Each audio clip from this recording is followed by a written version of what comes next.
Boy, out of all the conditions that a person can experience, shingles is right up there as far as how it can impact someone's life, almost with some people to the point of suicide. Shingles comes from this virus called the varicella zoster, and it's a virus that is latent or dormant in your body.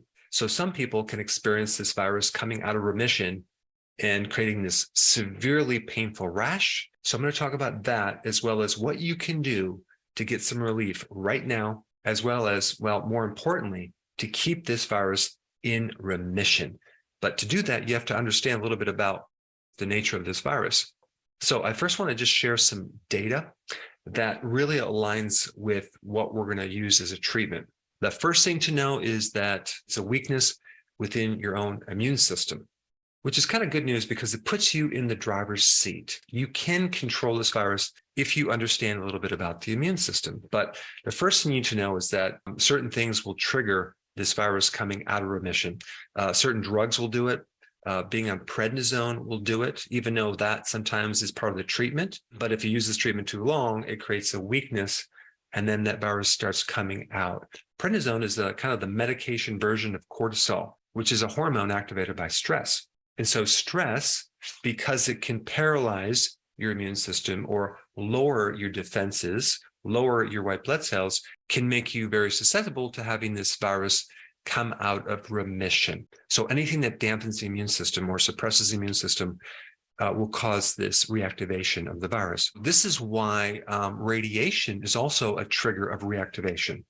Now, let's just think about radiation. I'm not just talking about being in front of an X-ray, but that could do it. But I'm also talking about the sun, not regular sun exposure, but if you burn yourself or you get too much sun. So a sunburn can be a reactivation because that's too much UV. But the melatonin from the sun can also be very beneficial. And pesticides in your food supply and your environment can also be a trigger.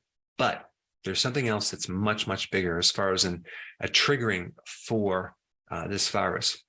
And that is, are you ready for this? Are you sitting down? It's a low vitamin D state or a condition. Makes you very, very susceptible to having this virus come out of remission. Let's take a little bit of a deep dive into the relationship of vitamin D and this virus. All right, the first piece of data is that shingles is worsened with a low vitamin D situation. People that live further from the equator are more at risk for getting shingles. And that also correlates with vitamin D as well. People that are treated with vitamin D have a much less risk of getting a reoccurrence from shingles. People that are on dialysis have a 16 times less chance of getting an outbreak of shingles if they take vitamin D.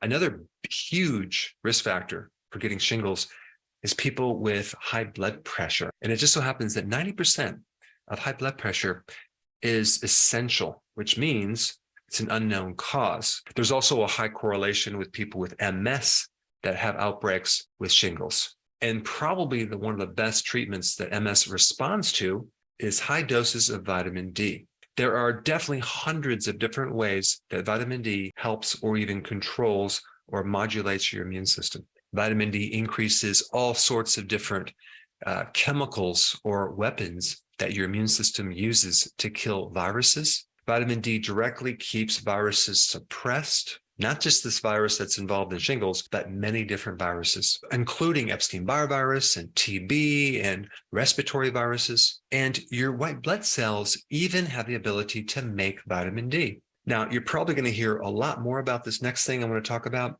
but the term is polymorphism. Now, what is that? That is an alteration in certain genes that can affect various things in your body. And more people are getting genetically tested and to find out where they might have weaknesses within their genetics. And one very common genetic weakness is within the vitamin D receptor and its ability to absorb vitamin D. If you have a vitamin D receptor polymorphism, then the regular doses of vitamin D are just not going to do much. You're not only probably going to be deficient in vitamin D, but the normal amounts that an average person would take don't really work on you. And having this problem also puts you at risk for getting shingles. So another thing that's interesting about vitamin D is it's not really a vitamin. It really is a hormone, okay? And it's very similar to cortisol in what it can do as an anti-inflammatory and also what it can do for your immune system, but without suppressing the immune system. Cortisol suppresses the immune system. Vitamin D will dampen the immune system, but only if it's overreacting. Vitamin D will take someone with a lowered immune system and raise it, or with too much immune system and bring it down to where it should be. So any treatment that you would apply cortisol or prednisone would benefit from vitamin D. And people who have shingles are 3 times more likely to have low vitamin D in their blood than people who have never experienced this virus. But again, if you have a genetic weakness within that receptor, that could be the reason why you have an outbreak. So all this is very interesting, but now what are you going to do about it? There's 3 things I'm going to recommend. Number 1, go out and get a vitamin D cream, a topical cream you can put directly on the shingles rash, okay?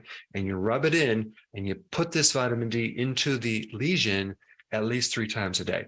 The next thing you want to do is start taking vitamin D. I would also make sure your vitamin D also has magnesium and maybe some other factors to make it work a little bit better. But you want to take no less than 40,000 IUs of vitamin D every single day to beef up your levels and put this virus back into remission. And the third thing I'm going to recommend, just to really enhance this vitamin D, is to go out and get some geranium oil. It's an essential oil. And also put that topically on the lesion wherever it is. Because not only is this oil antiviral, but it is also great for pain. And you're going to notice within probably minutes, the pain's going to come way, way down. And so both attacking this from the outside in and then from the inside out is going to be the best strategy. And so the whole goal is to keep your resistance, okay, very, very high. And the most powerful way to do that is to keep your vitamin D levels where they need to be. Now, there's many other things you can do, but vitamin D is going to be your best bet right now, especially if you have an acute problem. Now, the fact that you have shingles tells me that your immune system probably needs more support. So for that information, I put this video up right here. Check it out.